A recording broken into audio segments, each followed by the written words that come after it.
ГСП онлайн. Городские новости сейчас.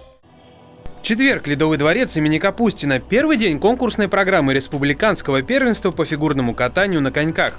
Сегодня на лед вышли участники первого юношеского разряда, их порядка 50, второго и первого спортивного, таких набралось более 20 человек, а также кандидаты в мастера спорта.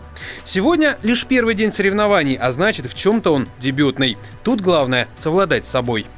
Есть везде лидеры, и будет очень интересная борьба. То есть у кого нервы сильнее, у кого хватит силы воли, так сказать, тот и выиграет. Обладателям первого спортивного разряда дается всего 2 минуты 40 секунд плюс-минус 10 на короткую программу.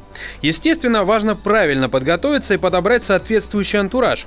Например, воспитанница Сосногорской школы фигурного катания Евдокия Малярова вместе со своим тренером Марией Гаджибалаевой выбрали композицию «Луна» из Нотр-Дам-де-Пари и сделали ставку на так называемые вращения. Именно в этом сильна девочка.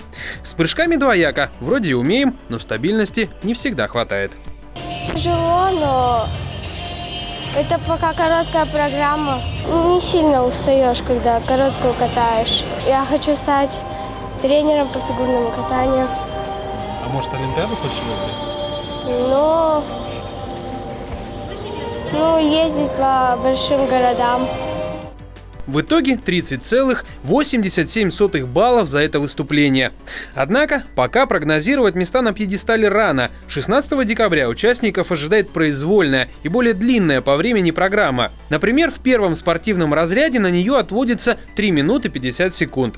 По сумме всех выступлений и выяснятся победители. В 18:15 назначена церемония награждения. Приходите поддержать фигуристов.